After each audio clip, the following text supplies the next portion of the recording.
What up, everyone? We're about 1 week past Ash Wednesday right now, and I gotta tell you, I am sick and tired of Lent already. I mean, I know it's already been a week, but come on, did Jesus really have to spend 40 days in the desert? Like 40 days? Couldn't he have just gone for a weekend or something? And we're supposed to be improving ourselves in our relationship with God with all this fasting and penance and all these different things.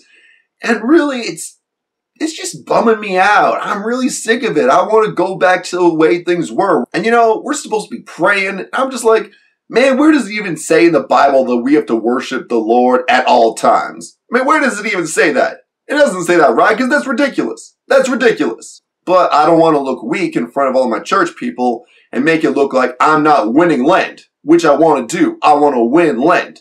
So I came up with three ideas to make people think that you're improving your relationship with God. Because that's all that matters. All that matters is that people think that you are improving your relationship with God. It only matters what those people think of you. Nothing else really matters, right? So I'm going to give you my three tips to make everyone think that you are a better Catholic. And by the end of Lent, people will be like, oh, snap!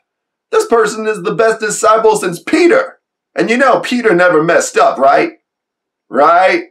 Tip number 1, quote scripture. Pull out your cellular device or your laptop and just quote nothing but the Bible on your Facebook, on your Twitter, on your Instagram, every single social media you have, post nothing but Bible quotes.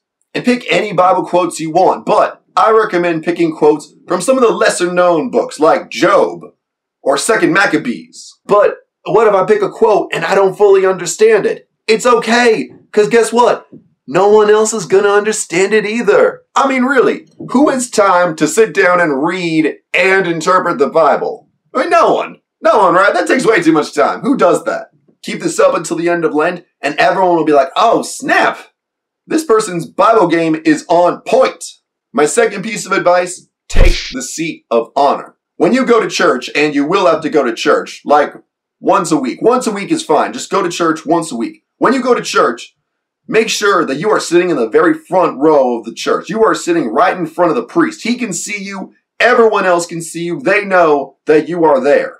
I recommend going on a Saturday night or a Sunday because that is when the most people are there, so then the most people can see you doing your worship thing. When you get into that church, take that front row seat and start praying. Get on the kneelers, start praying. I know, it's going to be painful. It's going to be really painful, but guess what?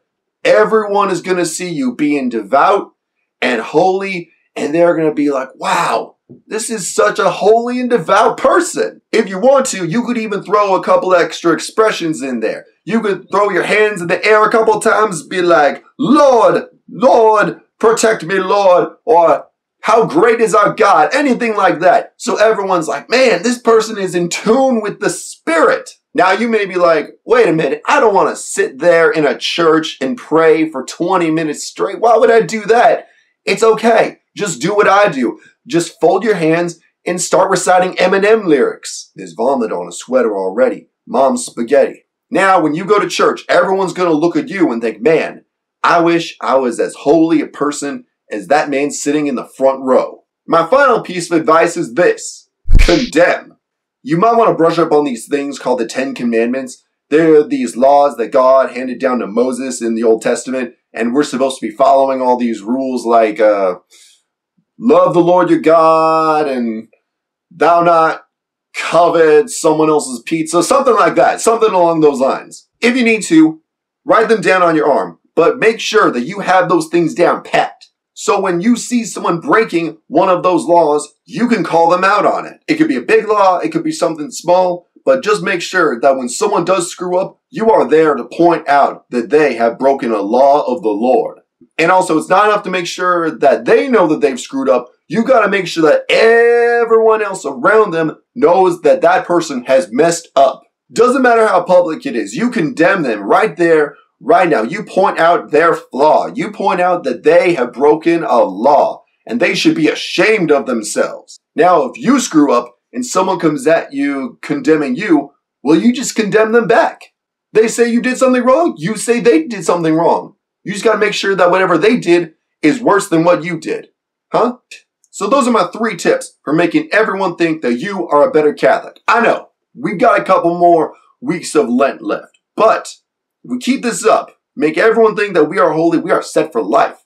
Everyone is going to want to be your friend. Everyone wants to love you because you are in tune with the Lord. Wink. Now, if you want to actually, try and improve your relationship with the Lord during the season of Lent through, prayer, fasting, and all that other stuff we're supposed to be doing, well, go for it if you want, but by Easter time, we'll see who everyone thinks is the better Catholic.